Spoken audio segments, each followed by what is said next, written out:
Nehemiah അധ്യായം 4. ഞങ്ങൾ മതിൽ നിർമ്മിക്കുന്നുവെന്ന് കേട്ട് സൻബല്ലാത്ത് ക്രുദ്ധനായി. അവൻ ഞങ്ങളെ പരിഹസിച്ചു.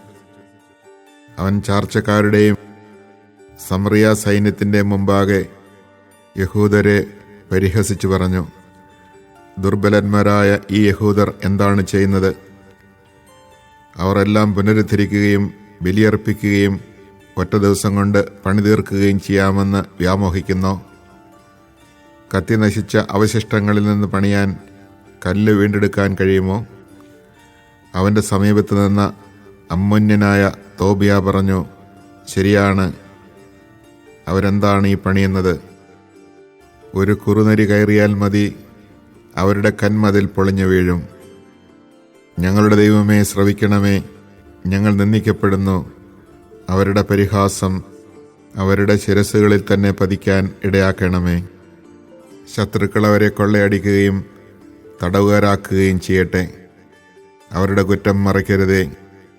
അങ്ങയുടെ ദൃഷ്ടിയിൽ നിന്ന് പാപം മായ്ച്ചു കളയരുതേ. പണിയുന്നവരുടെ മുൻപാകെ അവർ അങ്ങയെ പ്രകോപിപ്പിച്ചുവല്ലോ. ഞങ്ങൾ മതിൽ പണി തുടർന്നു. ജനം ഉത്സാഹപൂർവ്വം പണിതു. മതിൽ ചുറ്റും പകുതി കെട്ടിയുയർത്തി. എന്നാൽ സൻബല്ലാത്തും തോബിയായും അറബികളും അമ്മോന്യരും അഷ്ദോദ്യരും ജെറുസലം മതിലിൻ്റെ പുനർനിർമ്മാണം പുരോഗമിക്കുന്നെന്നും വിടവുകൾ അടഞ്ഞു തുടങ്ങിയെന്നും കേട്ട് കോപാക്രാന്തരായി.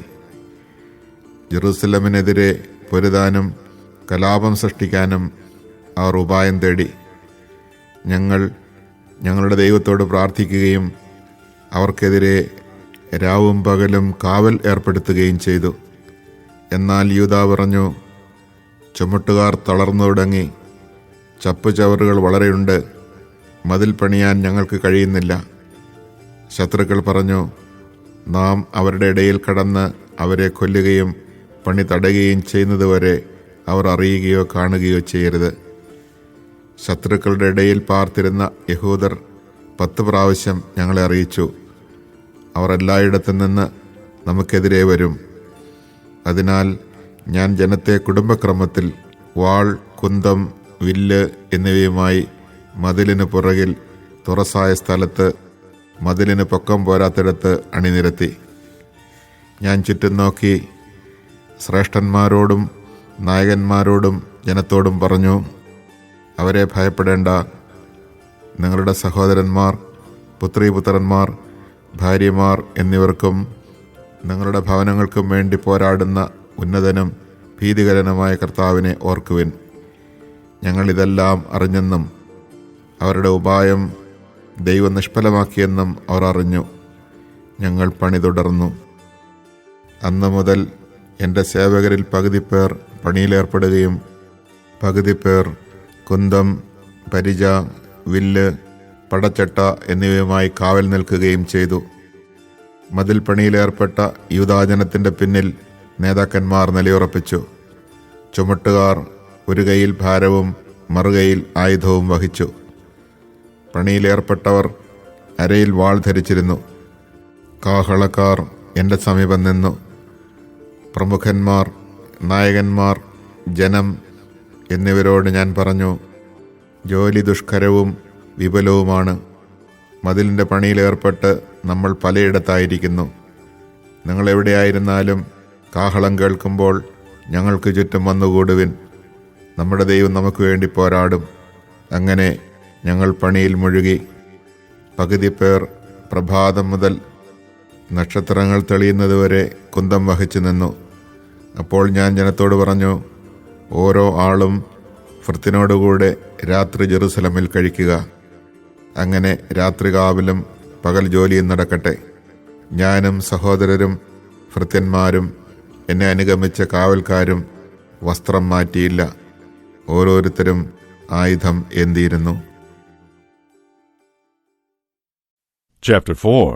When Sanballat, Tobiah, the Arabs, the Ammonites, and the Ashdodites heard that the restoration of the walls of Jerusalem was progressing, for the gaps were beginning to be closed up, they became extremely angry. Thereupon they all plotted together to come and fight against Jerusalem, and thus to throw us into confusion. We prayed to our God and posted a watch against them day and night, for fear of what they might do. Meanwhile the Judahites were saying, Slackened is the bearer's strength, there is no end to the rubbish, never shall we be able the wall to rebuild. Our enemies thought, before they are aware of it or see us, we shall come into their midst, kill them, and put an end to the work. When the Jews who lived near them had come to us from one place after another, and had told us 10 times over that they were about to attack us, I stationed guards down below, behind the wall, near the exposed points, assigning them by family groups with their swords, their spears, and their bows. I made an inspection, then addressed these words to the nobles, the magistrates, and the rest of the people. Have no fear of them.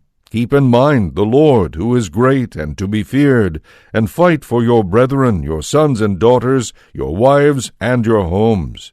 When our enemies became aware that we had been warned, and that God had upset their plan, we all went back, each to his own task at the wall. From that time on, however, only half my able men took a hand in the work, while the other half, armed with spears, bucklers, bows, and breastplates, stood guard behind the whole house of Judah as they rebuilt the wall. The load carriers, too, were armed, each did his work with one hand, and held a weapon with the other. Every builder, while he worked, had his sword girt at his side. Also a trumpeter stood beside me, for I had said to the nobles, the magistrates, and the rest of the people, Our work is scattered and extensive, and we are widely separated from one another along the wall. Wherever you hear the trumpet sound, join us there. Our God will fight with us. Thus we went on with the work, half of the men with spears at the ready, from daybreak till the stars came out. At the same time I told the people to spend the nights inside Jerusalem, each man with his own attendant, so that they might serve as a guard by night and a working force by day. Neither I nor my kinsmen, nor any of my attendants, nor any of the bodyguard that accompanied me took off his clothes. Everyone kept his weapon at his right hand.